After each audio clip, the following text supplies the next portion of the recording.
Welcome back to Twilight Imperium 4th edition. We're doing a 3-player game. We have us, the Federation of Sol. We have the Arborec plant species race, and we have the insect race called the Sardoc Noir, or Nor.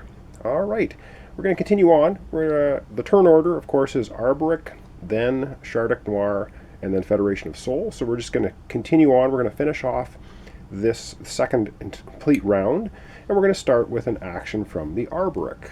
Alright, the Arborec have a tactical command token, but they have nowhere to place it on the board. They've activated every system they're in. They can activate another system, but they have no ships to move into it, so I guess technically they could spend the token, but they don't want to spend it. That's kind of a waste because they can't do anything with it.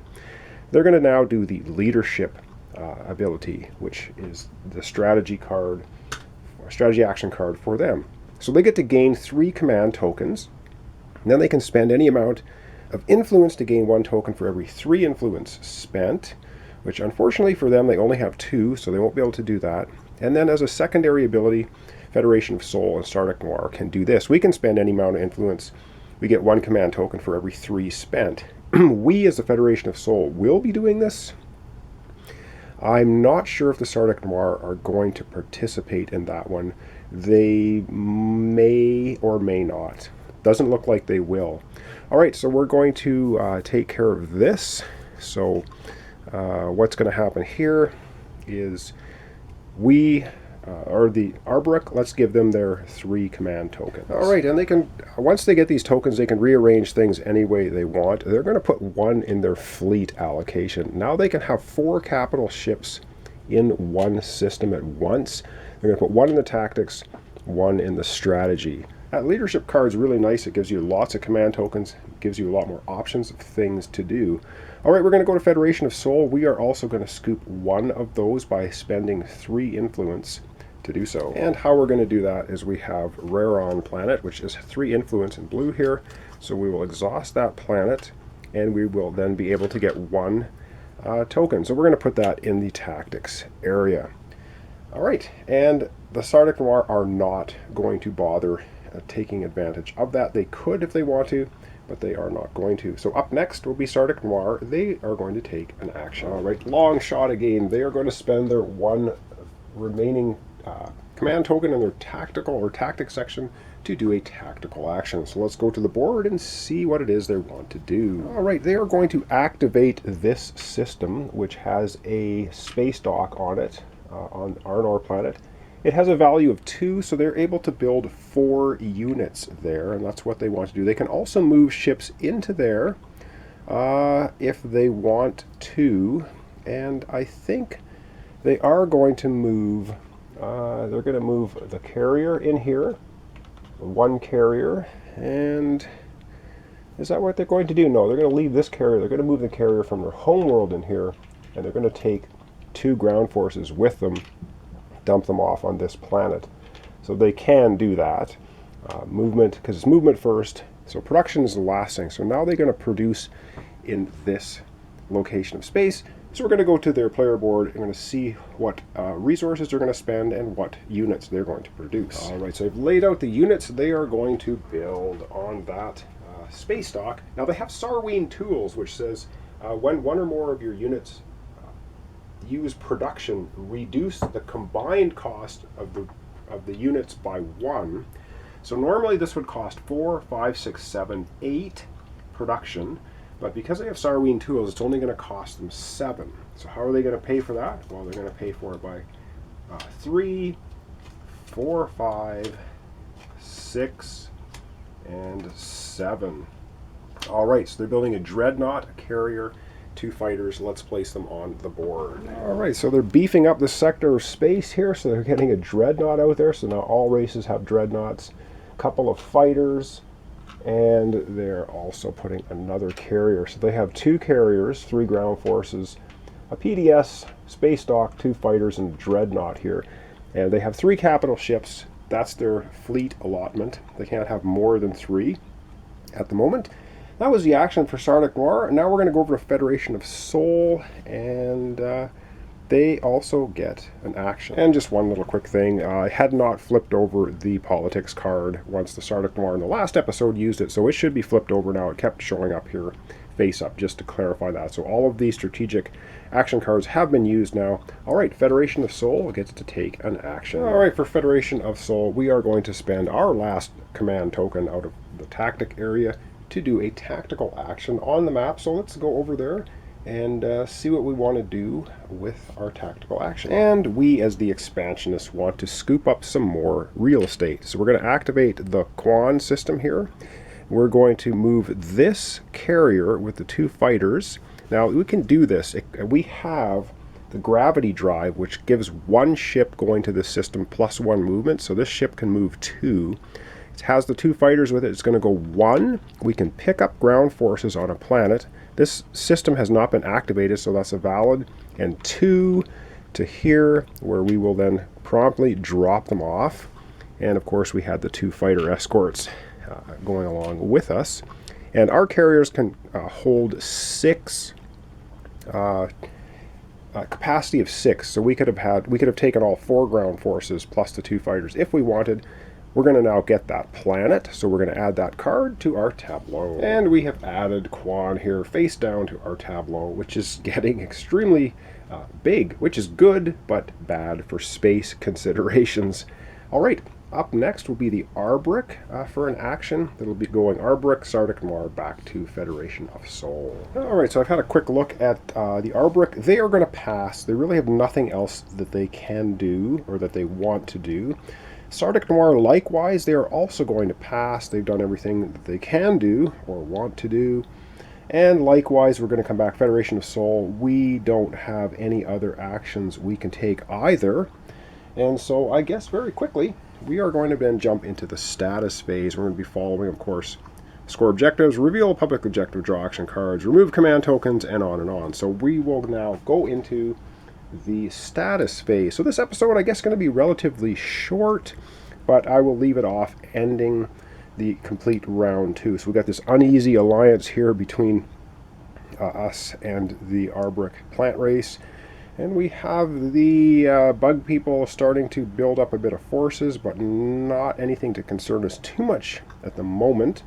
Alright, so we're going to go down here, we're going to look at our objectives and stuff, and we're going to start the status phase. Alright, so it is score objective time. Arbrick are up first. Yes, no, I think the Sardic Noir, they have the speaker token now.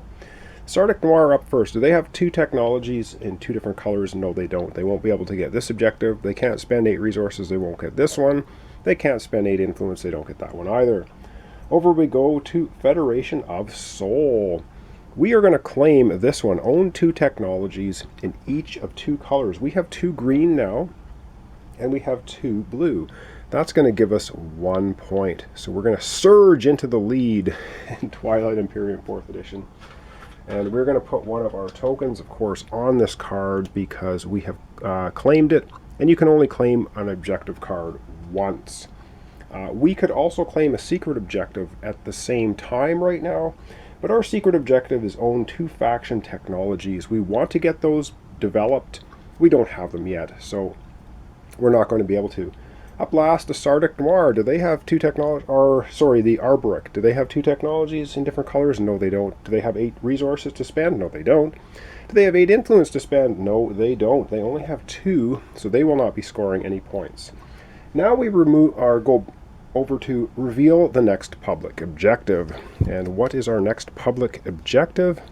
It is spend 5 trade goods. Well, you have to have 5 trade goods to spend them, so that's another way to get a victory point. And next, we're going to remove all the command tokens from the board. So we'll take a look at that. Then we'll remove them and go from there. And once again, through the magic of cutting videos, we have, of course, all the command tokens on the board, and we're just going to remove them all. That's this step of the status phase. And now all of the command tokens have been removed from the board. Now remember, when you remove them from the board, they go back to your resource. They don't go back to the player mat. Because now we go to the next section, which is gain and redistribute command tokens. Normally, everybody gets 2 command tokens to do that with, but we are versatile at the Federation of Soul. It says when you gain command tokens during the status phase, gain 1 additional command token. And I already forgot. At the start of the status phase, the Arborec have mitosis. It says your space docks cannot produce infantry. At the start of the status phase, place 1 infantry from your reinforcements on any planet you control. And they are going to do that right now. Before I forget, they're going to go on Lodor with another infantry unit. I guess they don't like us being neighbors. Okay, that takes care of that. And so we're now going to collect our command tokens. 2 for the Arborec, 2 for Sardic Noir, 3 for Federation of Soul, and place them out on our player mats in any way we'd like to. And actually, to clarify things, the Arborec still go first, the Sardic Noir go second, Federation of Soul go third, because it is based on your status cards, strategy cards, not that. So we're going to come right back. I just want to clarify that. And the Arborec are going to grab 2 command tokens and place them out on their mat. And it's pretty simple for them. They're going to put 1 in their tactics section and 1 in strategy. They've got a lot, but they did choose the leadership twice in a row. Up next, we're going to do the same thing with the Sardic Noir. All right, the Sardic Noir get 2. They're going to put both of them in their tactics spots. So they have 2 in tactic, 3 in fleet, 1 in strategy. You can rearrange them now if you want. Over now, we go to Federation of Soul. We get 3 command tokens. And it's a relatively simple decision for us. We're going to put 2 here in the tactics section and 1 in strategy. That leaves us a fleet size of 3, 2 tactic, 1 strategy. Next up, we are going to be looking at getting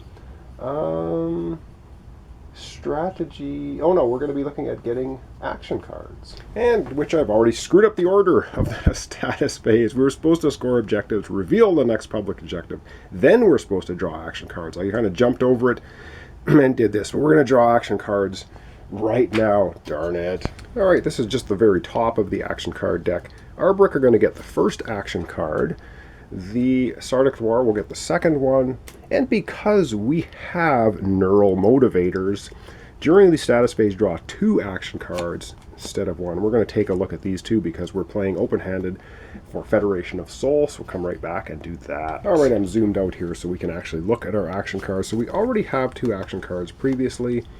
We have Intercept, which we've looked at, and Infiltrate, if you want to just read those over. And adding to them, we are now going to have a Lost Star chart. After you activate a system during this tactical action, systems that contain alpha and beta wormholes are adjacent to each other. So you can go from a beta wormhole to alpha or alpha to beta. Pretty cool. And we also have Politics Rider. After an agenda is revealed, and this is after Mechatol Rex has been taken over, you cannot vote on this agenda. Predict aloud an outcome of this agenda. If your prediction is correct, draw 3 action cards and gain the speaker token. Wow, that's huge. All right, and yes, of course, as the game progresses, I have to remember everybody's cards and secret objectives and special abilities and technologies, and yes, my brain will probably just melt and flow out onto the board, which will be an interesting episode. All right, have we finished off the status phase now? Let's see once again. So we did this out of order, but we've drawn our cards now. Ready card. Oh, we have to ready all of our planet cards. All right, we're going to do that next. We're going to place face up now everybody's planet cards of all races. And you can quickly see how much space this game starts taking up as you continue to play. So I flipped over all the planet cards for all the races. That step is complete. Next would be repairing units. Any unit like Dreadnoughts or your flagship or the special carriers that we can ready have 2 hits to destroy them. So if any ships were damaged right now, they would become repaired. And up last, we are going to renew and flip over all of the strategy cards. So we're going to do that right now. All right, so I've readied all of the strategy cards. We have 2 now trade goods on diplomacy. So that might be a tempting one to take. And there's 1 trade good on Imperial. Up first, so for the next episode, we're going to be starting with Sardic Noir. They are now the speaker. Then it will be Arborec, and we get to choose third. So we may not get kind of the actions or strategy cards we would like. All right, I'm going to zoom out. We're going to have a wrap up for the episode for today and the end of round 2. Okay, so you can see just the part of the scoreboard here. The Federation of Sol has leapt into the lead with 1 victory point. After 2 full rounds, the state of the galaxy here is some building up going on. Nobody's kind of close to or needs to take Mechatol, or will be able to take Mechatol Rex anytime real soon. You need to spend 6 influence and land ground troops on there to actually capture Mechatol Rex. If you do that, you grab this token. It gives you an instant victory point, and nobody can ever take that victory point or token away from you. Alright, so here we have it. We have the plant dudes building up a bit of forces here. We've kind of hyperextended ourselves away from our homeworld here, Federation of Sol, but we do have a lot of units piling up. And the bug bladder beasts of Trawl over here, the Sardak Noir, are also ramping up for something. I don't know which way they're going to go. I hope they go towards the plant people. They start coming towards us, we are going to take issue with that. So thanks so much for watching along. This is Twilight Imperium 4th edition. I am probably making some errors along the way. Check the comments. I'll put notes up if I do. I hope I don't screw things up too much. I want to give you an idea of how the game is played, how long it takes, and the intricacies and things you can start doing. It's a pretty cool game, but it gets much more complex. I'm trying to play 3 races at once, so if my strategy is a little faulty or it looks suspicious, please forgive me, because I'm trying to juggle all 3 races, their special abilities, their technologies, their secret objectives, their action cards, and their special unit abilities. So yes, lots to keep track of, but a hugely entertaining and fun day of galactic board gaming, if that's the thing for you. So thanks so much for watching along. Thanks for your comments, your subscriptions, and likes. Really appreciate it. Join me next time for the continuation of Twilight Imperium 4th edition, where we're going to see if somebody can get to 10 victory points. I should also mention the game will end if all of the objectives have been flipped over. We get to the end of the 10th round, I believe it will be, and we need to flip over another public objective, and we can't. The game immediately ends. The person with the most victory points wins. So there is a set timer to the game as well. It doesn't just go on forever if nobody scores victory points or gets to 10. So thanks so much, and we'll see you in the next episode.